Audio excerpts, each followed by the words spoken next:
안녕하십니까, 전하건입니다. 오미 오감 중에서 이제 마지막으로 시각 남았습니다.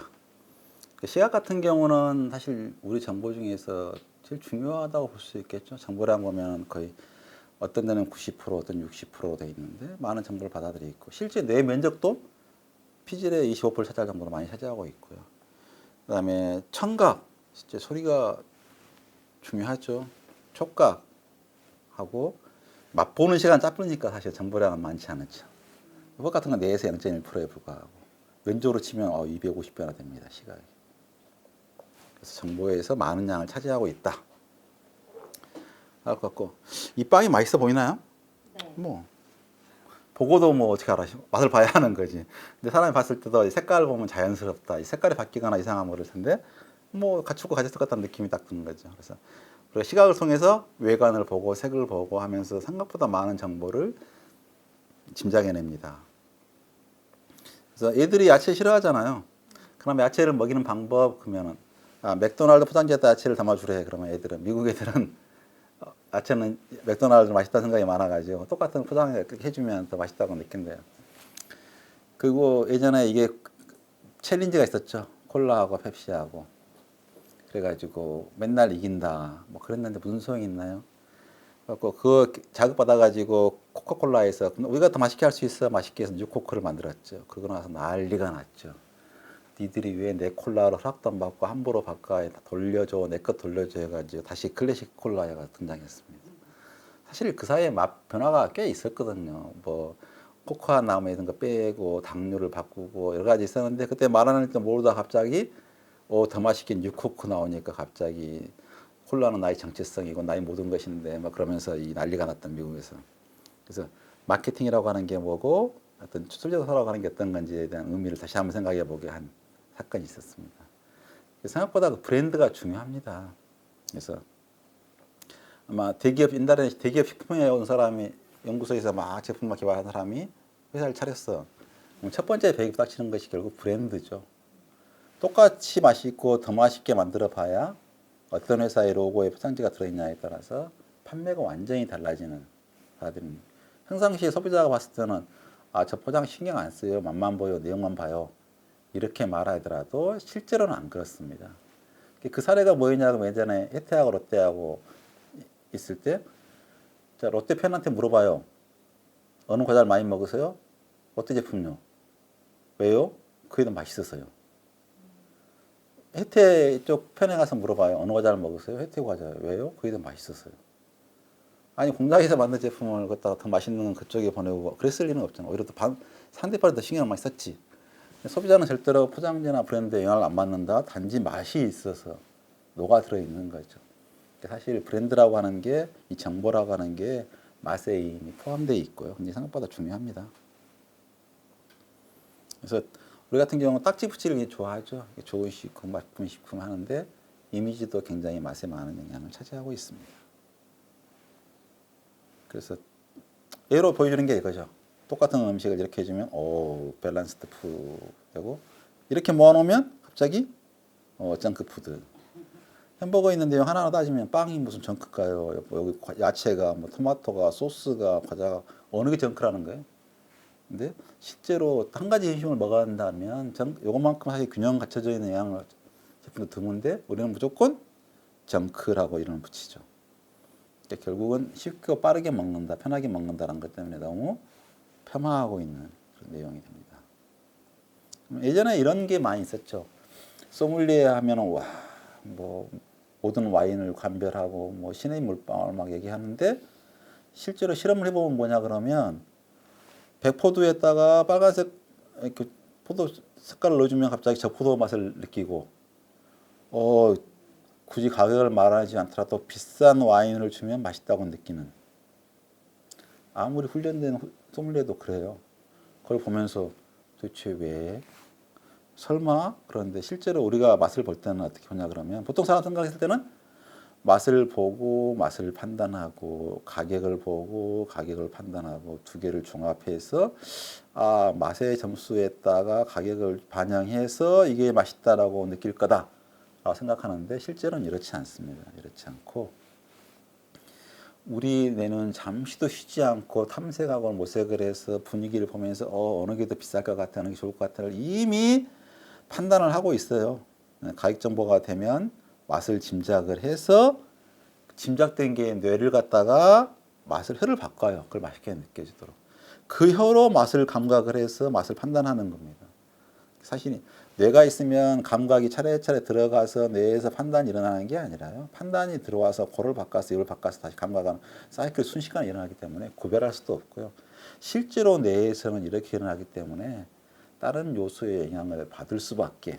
그러니까 정보에 의해서 우리 코와 입이 바뀐다. 나중에 실제적으로 이게 생물학적으로 어떻게 발달되는지도 설명드릴 수가 있는데 오늘은 그 정도만 설명드리겠습니다. 그래서 우리나라에서 참 안 되는 게 뭐냐 그러면 이게 컵 떠먹는 제품이 잘 안 돼요. 아이스크림 나올 때 우리나라는 콘이 팔리고 일본 제품 컵이 팔렸거든요. 한 20년 전에 그렇게 컵 제품을 이건 녹아내리고 흘리고 불판이 많아가지고 컵 제품은 다양하게 할 수 있고 컵도 이겨보려고 했는데 우리는 떠먹는 거 정말 싫어해서 싫어합니다. 일본 가면 젤리 다양하게 많이 들어있고 이렇게 과일이 들어있는 젤리도 있고 그냥 과즙 똑같이 이걸 만들려면 수작업이 들어가야 되거든요. 이걸 해주는 게 작업성도 떨어지고 별로 불편하니까 그냥 똑같은 과일이면 내가 그냥 토핑해서 슬라이싱해서 넣어주겠다 그러면 일본은 이런 시장이 있는데 우리나라는 이렇게 딱 실물이 들어있는 또 과일 실무감이 있어야 돼. 증거를 봐야 돼. 과일이 있다는. 어쨌든 이게 더 불편할 수도 있거든. 식감이 달라가지고 떨어지고 불편해. 젤리하고 물성이 이지적해가지고 안 맞을 수도 있는데 우리나라 시장에서는 젤리는 그나마 과육이 들어있는 젤리만 과육이 없는 젤리는 그런 게 있습니다. 생각보다 시각적 정보가 중요한 거죠. 자, 김을 봤어요? 불편하죠, 왠지. 실제로는 이렇게 딱 잘라져 있으면 먹고 싶어지는데 감쪄져 버리면 딱 그 안에 뭐가 들어있는 정보를 효과적으로 알려줘야지 판단이 되고 맛을 제대로 느낄 수가 있는 거 정보가 없으면 깜깜한 어둠 속에서 음식을 먹게 되면 전혀 다른 맛을 느낄 수밖에 없죠. 그래서 똑같은 김밥도 사실 잘라놔서 보이는 모든 게 CG를 보여주는 느낌이 중요하죠.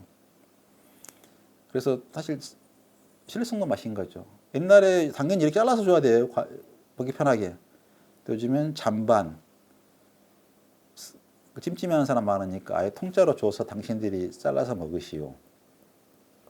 이렇게 하는 경우가 그러면 잔반 안 써요 말하는 것보다는 차라리 이렇게 주는 게 신뢰를 얻을 수 있다 생각해서 이렇게 공급하는 거고 소비자는 그거 걱정하니까 옛날 같았으면 아니 귀찮게 왜 이렇게 잘라라고 해준 거야 니들이 먹고 잘라줘야 돼. 그게 훨씬 사실은 맞는 방식일지도 모르는데 우리는 이걸 갖다가 쓰고 있는 거죠. 실제 우리가 시각이 목적하면 색이 왜 있는가 생각해 보면은 판단, 정보를 획득하기 위한 거죠. 예전에 인간은 시각이 세포가 두 개밖에 없었어요. 지금 세 가지인데 왜냐하면 야행성 동물이었습니다. 네. 낮의 시대에는 공룡이 지배했고 포유류는 야행성이 주로 많아가지고 이렇게 보면 흥미롭나요? 별로 흥미롭지 않죠. 갑자기 똑같은 거지만 색이 있으면 한눈에 먹을 게 있다 아니다. 그러니까 음식물에도 색깔이 바뀌어지면 안 좋은 게 익은 과일의 느낌은 그렇게 우리가 좋아하는 거죠. 딱 보면은 찾을 수 있으니까. 그러니까 없는 색깔을 이게 회복한 거예요. 색깔을 원래 눈에 있는 색소 수용체 종류가 4가지인 경우도 있고 3가지인 경우도 있고 2가지인 경우도 있고 뭐 없는 경우도 있겠지만 인간 포유류는 2종류였는데 3종류로 한 거죠. 그래서 색을 통해서 음식을 빨리 찾기 위해서 잘 찾을 수 있겠죠? 훨씬 잘 찾아지죠. 자, 그래서 다 좋은데 이렇게 먹기는 좀 더워 보여. 시원하게 색깔을 딱 집어넣으면. 그러니까 익숙하지 않으니까 영 꽥이죠. 그래서 자연의 음식물 중에서 파란색은 없으니까 파란색이 들어있으면 익숙해지기 전까지는 꽤 거부감이 있는 그런 게 생소한 거. 생각보다 시각 정보가 중요하다라고 말씀드리고 추가적으로 색소에 대해서 말씀드리면 오해를 하는 것 같은 말씀드리면 색소의 기본 원리는 이렇게 불포화, 포화, 불포화, 포화가 연결되어 있는 이런 직선형 구조거나 불포화, 포화가 되어 있는 환형 구조가 쌓여 있으면 색깔을 갖다가 흡수하는 경향이 있어요. 그래서 이게 짧을 때는 저게 빛이 바닥이 짧은 쪽, 자외선 쪽을 영역하는 거고 이것보다 딱 맞을 때는 가시광선 영역을 흡수하는 거고 더 커지면 색깔을 못 느낍니다. 그래서 딱 요 길이가 빛을 흡수하기 적당한 길이가 딱 돼야 색깔을 느껴요. 색소로 쓰는 거죠. 근데 색소가 옛날에는 정말 귀한 거였어요. 그래서 금보다 귀한. 그래서 예, 연지벌레에서 색깔이 굉장히 빨간 걸 택해서 7만 마리를 해봐야 450g 나오고 그 조개 10,000마리를 해봐야 1.2g. 이 색깔 고귀한 보라색 색깔. 옛날에는 그러니까 뭐 붉은색, 보라색 뭐 이런 색깔은 왕이나 황제만 쓰는 경우도 많았죠. 그래서 16세기만 하더라도 이 파란색 색깔을 넣기 위해서는 이 청금석이라는 걸 갖다 갈아서 만들었는데 금보다 비쌌다고. 금도 옛날에 비쌌겠지만 금보다 비싼 색깔이었다고 합니다. 그래서 색소의 혁명이 일어나는 게 화학이죠. 1834년에 처음으로 파란색을 합성으로 만든 거예요. 그러고 났더니 값이 싸진 거죠. 그러니까 그 화학의 발전은 사실은 색하고 향 두 가지가 워낙 소량으로 작동하는 거라서 그걸 대체할 제품을 만들어내면 정말 폭발적인 인기를 얻고 돈을 벌었기 때문에 화학 산업의 의약품이든 뭐든 정밀화학이든 뭐든 화학의 시작은 사실 색하고 향입니다. 그래서 색소가 이렇게 싸게 만들어지니까 드디어 모든 예술가들도 여러 사람들 백이민족 색깔이 없으니까 백이민족을 썼던 거죠. 비싸니까 색소가. 지금까지 세게 사면 당연히 누구나 색깔을 입었겠죠. 근데 합성 색소는天然 색소와 차이가 뭐가 있냐 그러면 첨가물에 대해 걱정을 많이 하는데 진짜로 인위적으로 하면 딱 두 가지 꼽을 수 있는 게 뭐냐 그러면 합성 색소와 사카린 같은 인공 감미료예요. 나머지 대부분의 첨가물은 자연에 있는 똑같은 물질을 다른 방법으로 다른 데서 얻어온 거고 똑같은 성분을 만드는 목표인데 색소 같은 경우는 천연 색깔 같은 경우는 너무 단점이 많아요. 그래서 합성 색소를 만들었죠. 색깔을 나타내는 부분과 연결시키고 이런 구조를 갖고 있는 것들이 색깔입니다. 여기에 색소를 나타내고 있는 이런 부분들이 색소를 나타내고 있는 부분이죠. 여기 아조, 질소로 연결되는 부분 아조라고 해서 아조 색소라고 하는 게 질소로 연결된다는 뜻이죠. 그래서 꽤 크고 끝에 보면 나트륨이 들어있어요. 왜? 잘 녹으라고. 잘 녹고 그러니까 직선 구조는 산화가 잘 돼요. 환 구조는 산화에 안정해. 그래서 이게 이런 아조끼를 통해서 끊어질 수 있게 만들어져 있어요. 색소도 유지하면서 두 개 연결해 가지고 나트륨 들어 있어서 물에 잘 녹기도 하고. 그러니까 자연에 있는 색소가 마땅치 않아 가지고 수천 가지 색깔을 만들었는데 그 중에 식품에서는 딱 이 종류만 허용된 그 중에 가장 안전한 것만 허용돼 있고요. 색소를 정말 많이 먹었을 때가 저희 어렸을 때죠. 아이스바 하나 먹으면 혀가 파랗게 물 정도로 그런 사람도 아무렇지 않게 하고 있는데 지금 갑자기 색소에 이렇게 민감한 이유를 그러면 천연 색소가 좋으면 모르겠는데 색소가 꼭 아름답게 표현하지 꼭 아름답지는 않아요. 이게 합성 색소잖아요. 이게 천연 색소고 라이코펜이라고 하는 어느 쪽이 더 진할 것 같아요? 이쪽이 3배 더 진합니다. 그러니까 이게 라이코펜의 액인데 우리가 항상 볼 때는 토마토를 그려놓고 아 예쁘다 그러는데 실제 요건 100%짜리가 아니고요. 보통 뭐 10%짜리나 30%짜리가 많고 나머지는 기름으로 되어 있고요. 이것도 녹아있는 색깔 원래 색깔이 아니에요. 굳어있는 색깔 표현이 안 된 색깔이에요. 이걸 녹이려면 180도까지 가열해야 돼요. 가열해놓고 보면 새카맣게 보여요. 너무 끈적끈적하고 달라붙고. 근데 합성색소는 파우더로 되고 농축된 거 있으니까 보여주면서 물감 물들어요 그러고 하고 있으면서 천연색소는 부드럽고 아늑하거나 천연물을 보여주면서 이런 거 안 보여줘 절대로. 그러면 천연색소는 좋은 것처럼 말하는. 딱히 제가 봐서는 저 같은 경우는 오히려 차라리 합성색소를 택하겠습니다. 여기에 베타카로틴이에요. 여기 10%짜리 겁니다. 이 색깔을 어떻게 이제 다 구도가 엉켜 있는 상태고 이걸 녹이려면 180도까지 가열하면 색깔이 까맣게 보여요. 베타카로틴 같은 경우가 지용성이잖아요. 이 부분이 색깔을 나타내는 부분인데 베타카로틴 갖고 문제가 많았죠. 이거 먹고 죽은 사람도 많았습니다. 그러니까 간 같은 게 많이 축적돼 있어가지고 또 이거 당근 주스 많이 먹고 죽은 사람도 있고 당근 주스 많이 먹어 색깔이 얼굴이 막 노랗게 되는 사람도 있고. 그러니까 색소라고 하는 것, 특히 이렇게 유용성인 색소는 많이 먹을 게 아니고 우리가 천연 색소 적게 먹으니까 안전한 거지 천연 색소가 더 좋다는 법은 없죠. 그러니까 그나마 우리가 어렸을 때 마셨던 건 치자입니다. 우리나라에서 많이 쓰고 있는 색소가 치자 색소인데 치자 색소를 갖다가 허용 안 해주는 나라도 꽤 많아요. 그러니까 뭐 굳이 그 나라 안 썼기 때문에 그러니까 우리나라에 안전하게 쓰고 있는 천연색소, 치작색소 쓰고 있는데 제품 수출하다 보면은 합성 색소는 다 이미 허용 품목에 들어가 있는데 그래서 아무 문제가 없는데 괜히 이걸 샀다가 이것 때문에 빠꾸 맞는 경우가 꽤 많이 있죠. 그다음에 이게 약간 연지벌레 색깔 뭐 이거 락 이런 색깔에서 실제로 먹는 부분에서 음식에서 나온 색깔은 뽑아서 쓸 수도 없어요. 그리고 그나마 음식인 색깔 중에 제일 대표적으로 쓸 수 있는 것이 강황 이쪽에 색깔이잖아요. 카레에 있는 색깔. 근데 카레 같은 경우에 이렇게 보조기구 했을 때 먹지 마라 그러죠. 염착되니까. 근데 그걸 갖다가 염착이 되는데 뭐 합성색소는 훨씬 잘 녹아가고 수용성이라 잘 녹아버리는데 그걸 놓고 물들여 하면서 색깔을 보일 때 옛날에 편식방이 있었으면 내가 진짜 바로 옛날 스펀지 같은 방송 나온 거 깨질 수 있었는데 야 뭐 합성색소 넣고 바지 집어넣고 염색하고 그럴 때 이거 한번 만져볼래? 베타카로틴 거 만지고 나면 비누로도 안 씻어져요. 워낙 지용성이 강해요. 끈적끈적 달라붙는 성이 강해가지고 가끔가다 정말 안 지는 균대 있죠. 그런 거 빛처럼 앉아가지고 그거 보면은 완전히 코미디 됐을 건데 그 당시에 이렇게 알려줄 바이오질 방법이 없었지 뭐. 내가 알릴 수단도 없었고. 그러니까 방송에 나와서 맨날 합성색소 나빠요. 뭐 이렇게 하면서 뭐 그 사이로 뭐 세상에 오신 물들어요. 그냥 끔찍했어요. 그리고 또 나온 게 뭐냐 그러면 합성수소가 제일 나빠요. 두 번째 나쁜 게 뭐라? 뭐 아질산이에요. 그러면서 아질산은 발색제잖아요. 뭐 발암물질이에요. 그러는데 실제로 아질산이 색깔을 내지는 않아요.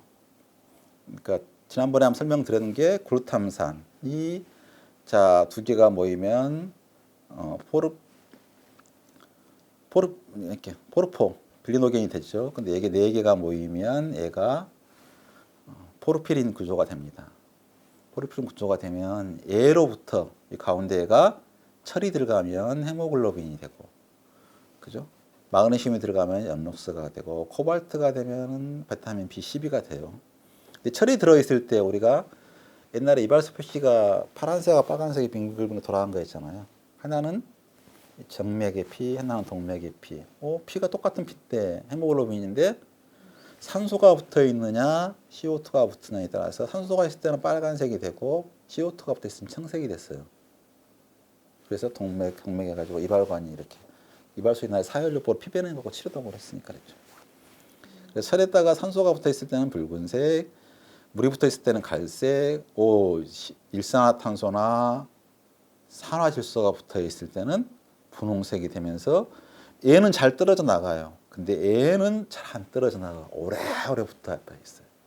이게 오래 붙잡혀 있으면 이것 때문에 거꾸로 청색증, 호흡이 좀 아파할 수는 있겠죠. 근데 그 정도로 많이 먹지는 않고 얼굴이 이제 파래지는 데만 이렇게 많이 들어가 있으면 그러지는 않고 소량 들어가 있을 때는 아무 문제는 없죠. 그래서 실제로 그 아질산이 색깔을 내주는 게 아니라 그게 산소가 결합돼 있다가 이렇게 색깔이 빠져나가거나 물이 결합하고 있으면 색깔이 갑자기 이런 색깔이 되면 누가 사 먹으려고 그러겠어요? 사람들이 이렇게 선홍색, 요 색깔이 좀 별로 잘 안 나오는데 예쁜 선홍빛이 돼 있는 고기를 먹고 싶지 이런 색깔은 안 변한다고요. 그냥 여기 때 가만히 놔두면 시간이 지나면 산소가 있던 게 싹 없어지면서 이런 색깔이 되니까 이것 대신에 산화질소 이게 몸에서 굉장히 중요한 혈관 팽창을 하고 신호물질로 굉장히 중요한 역할을 해요. 그 역할을 하는 산화질소를 결합시켜 놓으면 색깔이 유지돼 가지고 산화가 안 되는 방지제를 하는 거죠. 그런데 그걸 놓고 뭐 그게 위험하고 어쩌고 저쩌고 우리가 먹고 있는 그 아질산 대부분은 채소로 먹는데 채소가 위험하단 말이에요. 말도 안 되는 거 가지고 그렇게 오랫동안 괴롭히는 사람들이 있었어요. 뭐 표백제가 그렇게 나쁘다고. 표백제가 뭐죠? 세제인가? 색깔을 빨아내는? 그거 아닙니다. 색소라고 하는 것은 사실 아까 말씀드린 것처럼 0.001만 있어도 색깔을 나타내요. 노란 색깔을 띄워. 베타카로틴이 있으면 약간 노르스름한 색깔을 내는 거죠. 근데 색소의 분자 특징이 이게 불포화, 포화가 쭉 연결이 돼 있는데 이게 하나라도 깨지면 색깔을 잃어버려요. 그럼 산화에 의해서 불포화기가 있으니까 산화가 잘 돼요. 그러니까 이게 항산화제 역할도 하는 것은 맞아요, 분명히. 왜냐하면 자기가 산화가 되면서 남을 산화되지 않게 해주니까. 그래서 보호제로 쓰고 있지만 얘 자체가 쉽게 산화가 되니까 햇빛에 지나고 나면 색이 하얘져 버리잖아요. 여기 산화돼서 하얘지는 거죠. 좀 지나고 나면. 근데 햇빛에 의해서 하얘지는 것보다는 산화제를 직접 넣어버리면 여기를 끊어져 버리니까 여기가 포화가 돼 버리니까 색깔을 잃어버리는 거죠. 빠른 속도로 해주기 위해서 옛날에 산화제를 썼어요. 근데 요즘 하도 그거에 대해서 불만이 많으니까 그러면 그 양을 많이 넣겠어요? 딱 이 조금 필요한 양만 넣었지 뭐. 그리고 그 시간이 지나면 사라져 버리기 때문에 산화만 시키고 끝나버렸기 때문에 아무 영향이 없는데 사람들은 거기에 표백제고 뭐 독극물이고 뭐 난리를 쳐가지고 요즘 그것도 이제 안 쓰고 있고. 그러니까 참 옛날에는 온갖 색소에 관련된 이야기, 표백제라고 걱정, 그 다음에 발색제라고 걱정, 합성색소라고 걱정, 그래놓고 다 빼고 다 해주고 천연색소 갔는데 그대로 뭐 좋아진 게 얼마 있나요? 이게 별로 없는 것 같아요. 그래서 시각에 대해서는 간단하게 색소에 대해서 말씀드렸고요. 청각에 대해서 말씀드려야 되는데 사실 청각에 대해서는 뭐 사람들이 관심이 별로 없죠. 그래서 그 다른 감각 같은 경우는 신경을 좀 많이 쓰지만 청각 같은 경우는 별로 이렇게 신경 음식 먹고 뭐 할 때 안 쓰고 있는. 그나마 사람들이 좋아하는 건 아삭아삭한 걸 좋아한다. 바삭바삭한 걸 좋아한다. 왜? 원래는 우리가 먹던 게 개미나 곤충을 많이 먹었다. 그래서 팍 깨지는 느낌. 아까 딱딱하다가 확 깨지는 느낌. 곤충 먹을 때 바스락바스락하는 느낌을 좋아한다. 그렇게 해석하는 책도 있더라고요. 근데 제가 정말 중요시 하고 있는 것은 결국 음식을 설명할 때 제일 중요한 게 음식은 입과 맛이라고 하는 것은 입과 코로 듣는 음악이다. 리듬이 생명이다. 그래서 우리 즐거움을 설명하는데 가장 중요한 게 리듬, 음악인 것 같아요. 그래서 나중에 미식 이론 할 때 과연 리듬 설명할 때 설명하는 게 좋을 것 같아서 청각에 대해서는 간단하게 이렇게 뭐 일단 사람들은 청각에 관심은 없지만 실제 우리 몸은 리듬으로 작동하는 뇌가 알파파, 베타파 이렇게 여러 가지 파가 있거든요. 그래서 굉장히 리듬이 타야지만 의미가 있는 거지 리듬 안 타고는 의미가 없습니다. 그래서 음악의 힘, 내지는 음악의 즐거움을 설명하는 것이 맛의 즐거움을 설명하는 거 너무 닮아있기 때문에 나중에 미식 이론을 설명드리게 하고요. 오미 오감에 대한 설명을 이걸로 마치겠습니다. 수고하셨습니다.